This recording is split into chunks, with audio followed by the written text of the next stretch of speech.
simple pagtulong mo, mayroong buhay na naisasalba, mayroong pamilyang umaangat. The Senate is now constituted. At ito ang mismong Chinese Coast Guard. Napakinggan ni PBBM. 6 na milyong balotang gagamitin sa A to Z. Kumpleto tayo.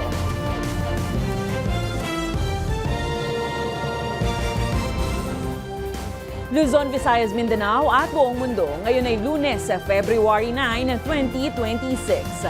Ako si Barbie Mulak at ito ang balitang A to Z. Ikatlong impeachment complaint kontra kay VP Sara Duterte, inihain ng civil society groups. Ilang lugar sa Albay, binalot ng ashfall mula sa Bulkang Mayon. Mga residente, pinayuhang mag-face mask. Mr. President, So in the this is a same manner, debate. Mr. President, I admit where is the point my of order? motion, may I finish? Where is the point My of order, motion Mr. President? for Matapos ang mainit na interpolasyon, resolusyong nagkukondena sa mga pahayag ng Embahada ng China kontra sa mga opisyal ng Pilipinas, inaprubahan na ng Senado.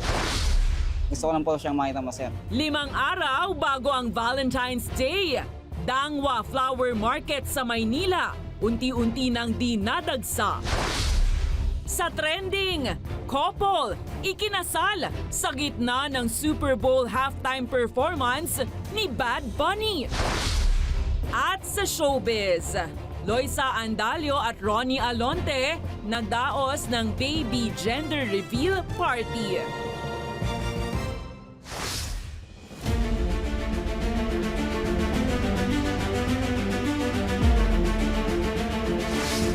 Magandang gabi, pambungad sa ating newscast.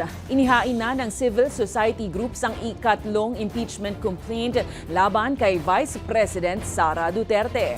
Muli itong inendorso ni mamamayang Liberal Party List Representative Leila De Lima na tiwala sa mga batayan at ebidensyang nakapaloob sa reklamo.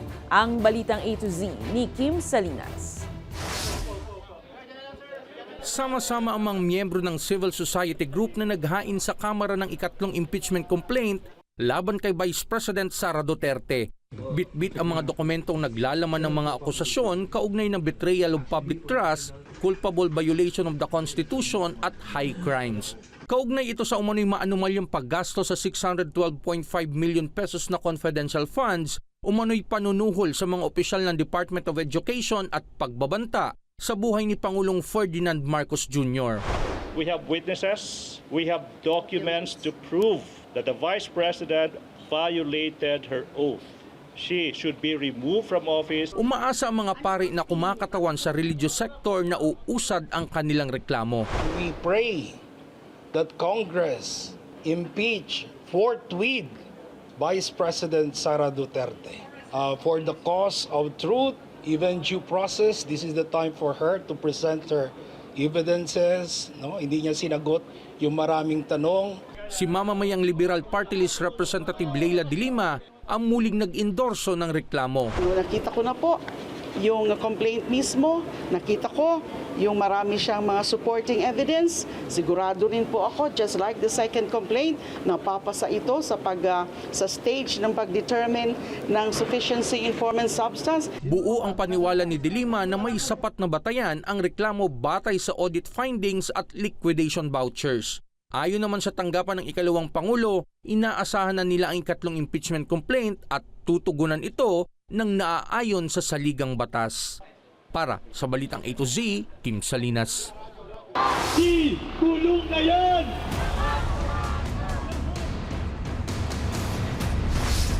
Inaprubahan ng House Committee on Justice ang pagbabasura ng impeachment complaints laban kay Pangulong Ferdinand Marcos Jr. Naaprubahan ito sa botong 39-4 habang wala namang nag-abstain. Iginiit ng komite na walang nakikitang sapat na ebidensya ang komite para ituloy ang mga parusang ito. Gayunpaman, hindi ito sinang-ayunan ng ilang minority lawmakers, lalo't ikinababahala ng ilan ang posibleng pag-ulit ng bilyong-bilyong pisong budget insertion at kickback sa mga proyekto. Habang patungkol naman ang ikalawang impeachment complaint sa pagkakadala kay dating Pangulong Rodrigo Roa Duterte sa International Criminal Court. Ipinasa na sa House Plenary ang report at resolution at sakaling aprubahan ng plenaryo, tapos na ang impeachment kay Marcos at walang maaaring ihain na complaint muli hanggang January 27, 2027. Samantala, sinabi ni Senate Deputy Minority Leader Risa Ontiveros na bukas siya sa posibilidad na tumakbo sa pagkapangulo o vice-presidente sa darating na 2028 elections. Yan ay kung pagkakasunduan ng United Opposition ang oportunidad na ito bilang kanilang pambato. Kaugnay naman sa posibilidad na magsanib puwersa ang administrasyon at ang United Opposition para labanan ng ilang pangalan sa politika, sagot ni Ontiveros, kailangan pa itong pag-usapan ng grupo. Magpahanggang sa ngayon, wala pa sila anya sa usapin sa kung sino ang tatayong standard bearer ng kanilang kampo. I remain open, I remain willing, at yung kondisyon ko ay yung tulad nung matagal ko na rin sinasabi, kung piliin ng United Opposition. Kasi yun din ang sinasabi ko na rin ng matagal na kailangan ng oposisyon, kung lalaban kami sa 2028 at yun yung intention o desire ko na lalaban kami sa 2028 na mag-alok sa ating mamamayan ng pinakamalakas at credible na kandidato.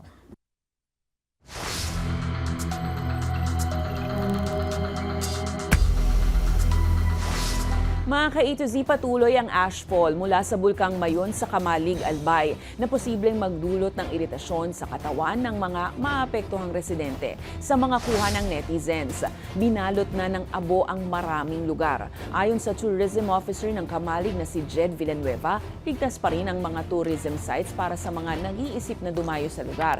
Pero pinayuhang mag-ingat ang marami. Kailangan magsuot ng tamang face mask tulad ng N95, KN95, double cloth mask o kaya surgical na mask. Iwasan din ang matagal na panahong nasa labas, lalo na sa kasagsagan ng ashfall. Hinihikayat din ng lahat na hugasang mabuti ang mukha at kamay pagkatapos ng exposure at huwag kuskusin ang mata. Patuloy ang monitoring ng LGU sa anumang sitwasyon habang nasa alert level 3 pa rin ang Bulkang Mayon. Tuluyan nang nalusaw ang nagdaang bagyong Basyang matapos mag-iwan ng hindi bababa sa 12 patay bunsod ng pananalasan nito. Pinakamarami ang naiulat na nasawi sa Region 10 mula sa magkahiwalay na landslide sa Cagayan de Oro City at sa Iligan City. Samantala, pumalo naman sa mahigit 162,000 na pamilya ang naapektuhan ng masamang panahon base sa huling tala ng National Disaster Risk Reduction Office. Kaugnay niyan, patuloy na pinag-iingat ng Weather Bureau Pag-asa ang mga residente sa Visayas at Silangan ng Luzon dahil sa dalang pag-uulan ng Northeast Monsoon o amihan at maging ng shear line.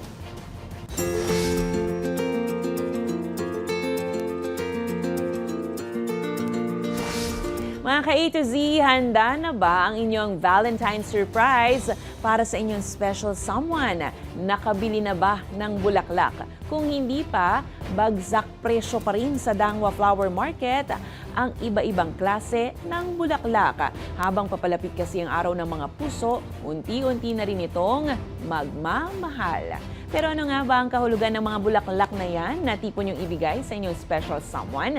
Alamin sa Balitang A to Z hatid ni Naomi Almojano. Mahalimuyak, makulay at mabango. Sino ba namang hindi kikiligin kapag nakatanggap ng ganitong regalo sa Valentine's Day? Tuwing araw ng mga puso, hindi pwedeng mawawala ang mga bulaklak. Ito na kasi yung nakaugalian natin ibigay sa ating mga mahal sa buhay. Kaya naman dito sa Dangwa Flower Market sa Maynila, 24/7 ang bentahan ng mga nagagandahang bulaklak. Sa ngayon, ayon sa mga nagtitinda dito, mura pa ang bentahan ng mga bulaklak. Pero pagdating nila ng February 12 to 13, inaasahang magmamahal na ang karamihan dito. Ang magkakaklasing ito na mula pa sa Taguig City, maagang bumili ng mga bulaklak para makaiwas sa dagsa ng mga tao at pagtaas ng presyo ng mga ito. Fillers lang din po, tsaka isang Nagbubloom daw po.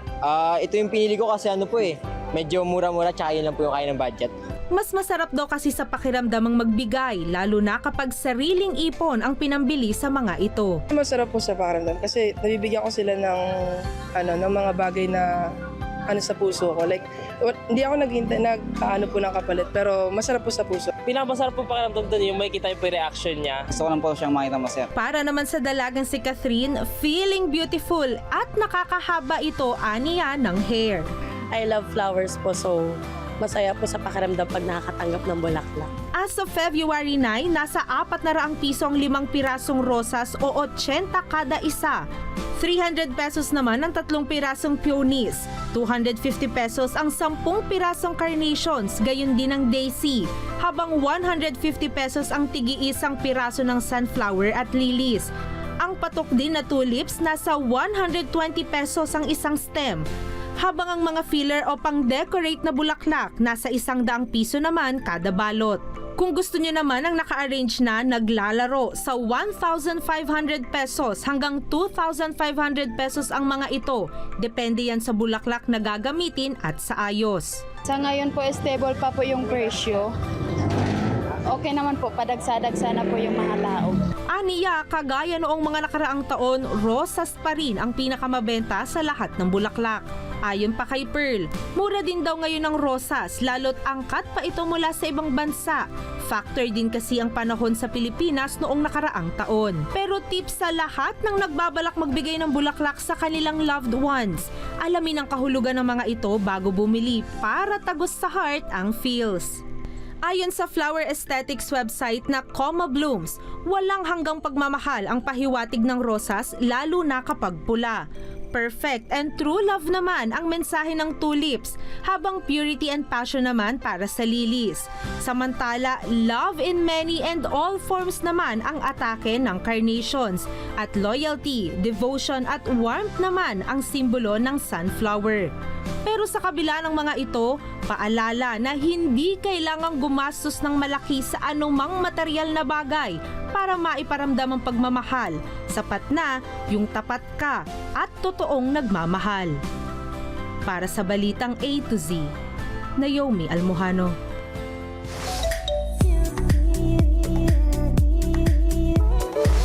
Ipinasilip na ng streaming platform na Netflix ang ilang Pinoy series at movies na tsak na abangan this 2026. Kabilang sa next on Netflix, The Philippines, ang inaabangang first on-screen teleserye ni nakapamilya stars Catherine Bernardo at James Reid, kasama si Maha Salvador na pinamagatang Someone, Someday. Bukod dyan, ipinasilip din ng naturang platform ang teaser ng Balaraw, starring Janine Gutierrez, Agot Isidro at Charlie Dizon na mapapanood sa Setyembre. Nothing beats the jamming with your favorite teenage anthem naman ang hatid ni Kyle Echari at Cyril Manabat, habang magbabalik action si Ann Curtis bilang Nina Manigan sa Buy Bust. Ilan pa sa mga abangan ay ang Ganito, Ganyan, Ganoon ni Jody Santa Maria, Paskong Pinoy starring Barbie Forteza and Enchong D, together with former TGIS stars, at The Master Cutter na pagbibidahan naman ni Ding Dong Dantes. Susunod matapos ang tila pagpapaubaya ng teritoryo ng Pilipinas sa China, Philippine Coast Guard inimbitahan si Senator Marcoleta na bumisita sa Kalayaan Group of Islands. Magpapaunlak kaya? At Feb, ibig na nga, may wedding sa gitna ng Super Bowl halftime show sa Amerika. Abangan ang kumpletong ulat sa pagbabalik ng Balitang A to Z.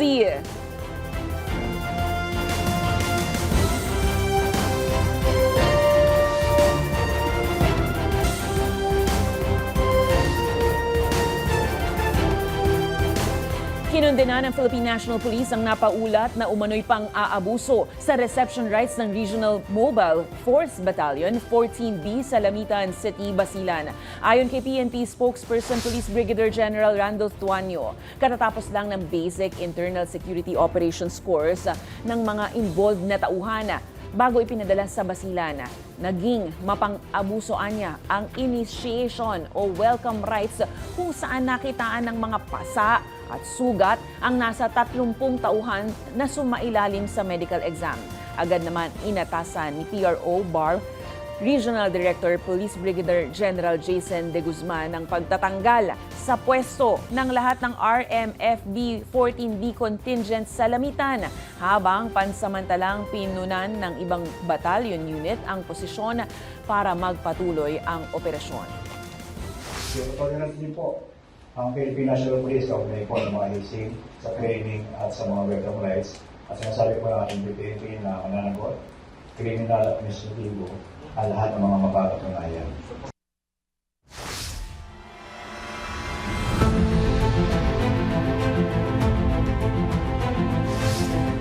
Iginigiit ng Malacanang na walang isusukong bahagi ng teritoryo ng Pilipinas sa mga dayuhan. Ito'y matapos ang pahayag ni Senator Rodante Marcoleta na ipaubaya na ang Kalayaan Group of Islands dahil hindi naman umano ito bahagi ng exclusive economic zone ng bansa. Hinamon naman ni Coast Guard Commodore J. Tariela si Marcoleta na sumama sa flight sa Kalayaan Islands para malinawan sa issue. Pero kakasakaya ang senador. Ang balitang A to Z ni Ace Cruz. Para sa isang friendly debate. Bago pa yung pagpunta doon. Para sa ganun maayos natin. Para sa kapakanan natin. Yan ang hamon ni Senador Rodante Marcoleta nang tanungin ng media kung kakasa siya sa imbitasyon ni Philippine Coast Guard spokesperson for West Philippine Sea Commodore J. Tariela na bumisita sa Kalayaan Group of Islands. Sa post sa X nitong weekend, inalok ni Tariela si Marcoleta na sumama sa flight sa mga isla para sa Maritime Domain Awareness. Kasunod yan ang pahayag ni Marcoleta sa Commission on Appointments hearing sa Senado na isuko na ang Kalayaan Group of Islands. We will offer our lives, including the lives of our children, and to die for it, for something that is not even within our EEZ. Ang gawin natin po para madali, i-give up natin yung KIG. Umani ito ng negatibong komento lalo't bahagi ang Kalayaan Group of Islands ng munisipalidad ng Kalayaan sa Palawan. Ang pinakamalaking bahagi nito ay ang Pag-asa Island na may maliit na komunidad ng mga Pilipino na karaniway mga mangingisda. May paaralan, may uniform personnel at nakatayo roon ang bandila ng Pilipinas. Kinastigo ni Senate President Pro Tempore Panfilo Lacson ang anyay mga traidor na handang ibenta o ipaubaya ang bahagi ng teritoryo ng bansa. Ayon naman kay Senate Majority Leader Senator Mig Zubiri, hindi papayag ang bansa na isuko ang Kalayaan Group of Islands na legal na bahagi ng teritoryo ng Pilipinas, sang-ayon sa international law at 2016 arbitral ruling. Obligasyon anya ng gobyerno na ipaglaban ang karapatan ng bansa sa Kalayaan Group of Islands. Muli namang iginiit ng Malacanang ang posisyon ng Pangulo. Wala pong anumang bahagi ng teritoryo natin o anumang interes ang iso-surrender sa anumang foreign power. Pero dapat din po tayo maging tugma sa ating ipinapahayag. May kasabihan nga tayo, ang magtanim ng hangin, bagyo ang aanihin. Una nang dumepensa si Marcoleta sa mga kritiko at iginit na misquote lamang siya. Para sa balitang A to Z, Ace Cruz. Matapos ang mainit na debate sa plenaryo, ipinasa na ng Senado ang Resolution No. 256 na nagkukondena sa mga naging pagbatikos ng Embahada ng China sa mga opisyal ng pamahalaang Pilipinas dahil sa kanilang panggigipit sa soberanya ng bansa. Sa ilalim ng resolusyon, nagkasundo ang mataas na kapulungan na taliwas sa paggalang at diplomasya na inaasahan sa isang diplomata ang mga pananalitang ginamit ng isang opisyal ng Chinese Embassy kontra sa ilang kasalukuyang miyembro ng Kongreso ng Pilipinas. Iniangat din ng Senado ang unang pagbatikos ng Department of National Defense at Armed Forces of the Philippines sa mga pagtatangka ng Chinese officials na takutin ang defense officials ng bansa. Habang muli ring iginiit ng mga senador ang karapatan ng Pilipinas sa mapayapang pagtatanggol ng sariling soberanya alinsunod sa international conventions tulad ng Vienna Convention. Solid naman ang pirma ng 15 majority senators sa pangunguna ni Senate President Tito Soto, Senate President Pro Tempore Panfilo Ping Lacson, Majority Leader Juan Miguel Zubiri at Resolution Author Kiko Pangilinan na naaprubahan ng walang objections. Pero bago maipasa, nagkainitan muna ang may akda na si Senator Pangilinan at Minority Leader Alan Peter Cayetano dahil sa kontrobersyal na paggamit ni Philippine Coast Guard spokesperson for West Philippine Sea Commodore J. Tariela ng caricature ni Chinese President Xi Jinping. Statements of Senator Pangilinan. The nature of his statements. Kayo na mag-research kung ano statements na yun, Mr. President. Sabi niya, pwede daw yun eh. Mr. President, I-research na lang daw natin. I'm not yet done. Ano ngang statements? Mr. President, so in the this is a same manner, debate. Mr. President, I admit where is the point my of order? motion, may I finish? Where is the point my of order, motion Mr. President? Where is the point of our order? motion. Ginunita ni Pangulong Ferdinand Marcos Jr. ang ika-80 anibersaryo ng diplomatic relations ng Pilipinas at United States of America bilang pagkakataon para mas palakasin at palawakin ang partnership ng dalawang bansa sa bagong strategic domains. Kasabay ng launching ng anniversary logo sa palasyo, binigyang diin ni Marcos ang 8 dekadang kooperasyon ng Amerika at Pilipinas sa lahat ng sektor, kabilang ang depensa, maritime security, trade, energy, agrikultura at turismo. Ayon sa Pangulo, kailangan ng commitment at tuloy-tuloy na effort para maging mas matatag ang relasyon. Tinukoy din ni Marcos ang lumalawak na alyansa sa cybersecurity at outer space at ang kamakailang pagkikipagpulong kay US President Donald Trump. Inasahan naman ni PBBM ang patuloy na suporta ng Amerika sa mga regional initiatives.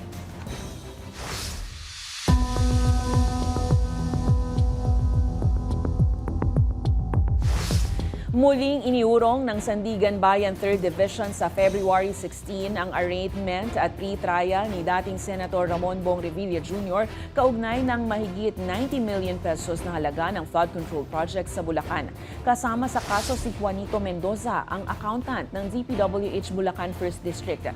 Batay sa ulat, hinihintay muna ng korte ang desisyon sa mga motion for reconsideration at inhibition na inihain ng depensa. Matara na ang naghain si Revilla ng motion para sa inhibition laban kay Associate Justice Carl Miranda dahil sa kaugnayan nito sa kapatid na si Attorney Buenaventura Miranda na naging counsel naman ni dating DPWH Undersecretary Roberto Bernardo sa Senate hearing na tumestigo laban kay Revilla. Gayunpaman, naipaliwanag na ni Justice Miranda na naideklara na niya ang nasabing ugnayan para sa transparency at wala siyang nakikitang sapat na dahilan para sa mandatory inhibition. Na kung maaalala nyo, doon nagtestigo si Yusek Bernardo laban kay Senator Bong Revilla. So, nakalagay sa rules na hindi ka lang dapat impartial or hindi ka lang dapat walang kinikilingan. Dapat merong appearance of impartiality. Ano sabihin nun? Dapat merong ka ring ano ba yun? Parang ipakita mo or may impression ka rin na wala kang kinikilingan. So, Nasa Office of the Executive Secretary na ang ulat ng Independent Commission for Infrastructure o ICI hinggil sa maanumalyang flood control projects at ngayon ay pinag-aaralan pa ito. Ayon sa Malacanang, bagamat na isumite na, wala pa namang anumang update hinggil doon. Noong nakaraang linggo, inihayag ng ICI na naisumite na nila sa Pangulo ang kanilang 125-day accomplishment report na tumutukoy sa posibleng pagkakasangkot ng humigit 60 individual sa mga maanumalyang flood control projects. Nauna nang sinabi ni Pangulong Marcos na kailangan niyang suriin ang ulat bago magpasya kung tuluyan na nga bang bubuwagin ang ICI. Wala pong naipabigay sa atin na anumang update patungkol po dyan. Maliban lamang po na naisumite ang report sa OES.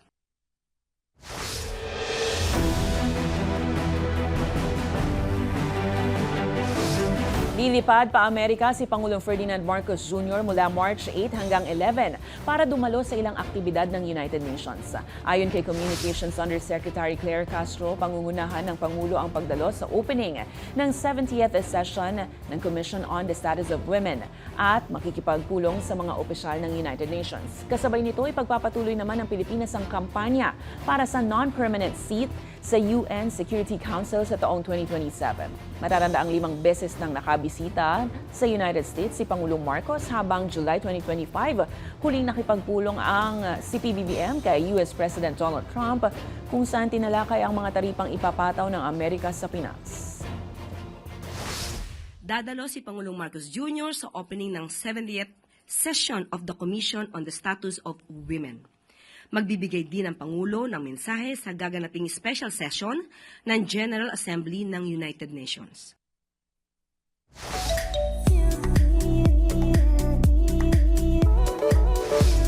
Nakatagpo ng Miss Universe ang Sun at Moon.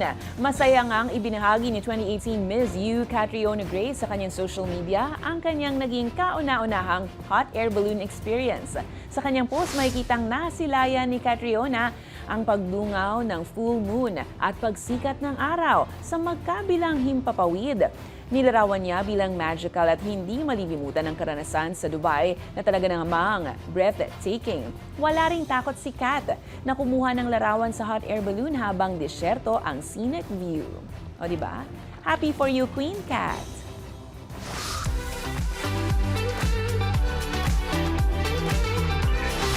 Truly, Feb, ibig na nga dahil hindi lang performance kundi totoong kasalan.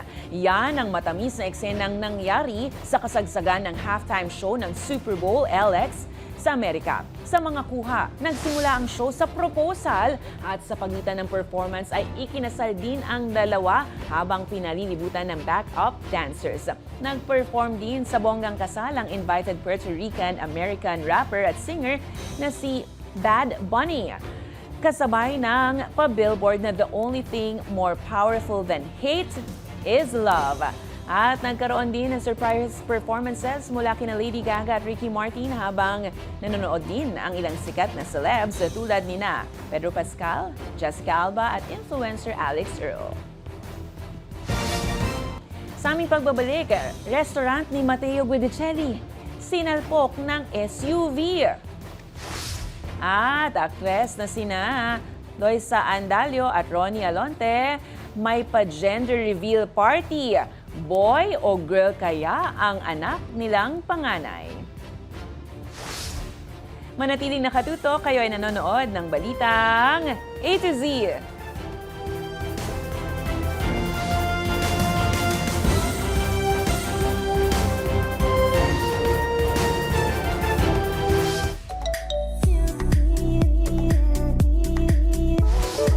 Sinalpok ng isang SUV ang restaurant na pagmamay-ari ng aktor na si Matteo Guidicelli sa Muntinlupa City nitong weekend. Samantala, ang gender reveal ng celebrity baby ni Loisa Andalio at Ronnie Alonte inilabas na. Makichika sa Balitang A to Z Showbiz ni Lane Garcia. Yesterday, at around 4 p.m. Nagulantang ang ilang netizen nang malaman na nasira ang alfresco area ng isang Italian restaurant na pagmamay-ari ng pamilya ng aktor na si Matteo Guidicelli sa Alabang. Sa Facebook post ni Matteo nitong weekend, aksidenteng bumangga sa kanilang restaurant ang isang SUV. Sa isang video post, ipinakita ng aktor ang pinsalang tinamo ng isang bahagi ng restaurant sa Westgate Molito, bandang 4:00 ng hapon. Agad namang nilinaw ng aktor na wala umanong nasaktan sa insidente. This is what happened. Let me take you here. So we had all al fresco here, and we're very thankful that there were no more guests here around, because at 12 to around 2 p.m. we were full house outside, and we're very blessed that God was with us, that wala ng tao when this happened. Sa huli, nag-iwan naman ng paalala ang aktor sa publiko tungkol sa kahalagahan ng pagiging alerto sa anumang sitwasyon. Taong 2018 nang buksan ang naturang restaurant ng pamilya Guidicelli. Samantala, it's a baby girl. Ibinahagi ng celebrity couple na sina Loisa Andalio at Ronnie Alonte ang ilang kaganapan sa kanilang social media mula sa gender reveal party nila na ginanap nitong weekend. Sa Instagram, masayang inihayag ng mag-asawa na baby girl ang kanilang inaasahang panganay na papangalanan nilang Rooney Leon. Bukod dyan, kapansin-pansin din na glowing ang soon-to-be parents na talaga namang excited nang i-welcome ang kanilang baby girl. Matatanda ang December 2025 nang inanunsyo ng mag-asawa ang pagbubuntis ni Loisa, 1 linggo lamang matapos silang ikasal. Congratulations! Para sa Balitang A to Z Showbiz, Lane Garcia. Kung kayo po ay may kwentong kakaiba, mga kwento ng pag-ibig o storya ng inspirasyon at pag-asa, maaari itong ibahagi. Sumali sa ating Facebook group na Balitang A to Z. Panoorin ang replay ng ating programa at sundan na ating social media pages. Hanapin ang Balitang A to Z. Ang ating pabawang quote of the night ngayong Lunes ay mula sa manunulat na si Margaret Mitchell. Ang sabi niya, ang lupa ang tanging bagay sa mundo na tunay na may halaga. At yan po ang mga balita at impormasyon, mga kwentong may dalang inspirasyon na tinutukan ng balitang A to Z. Ako si Barbie Mulak, maging maalam, makialam. Magandang gabi sa'yo, Pilipinas.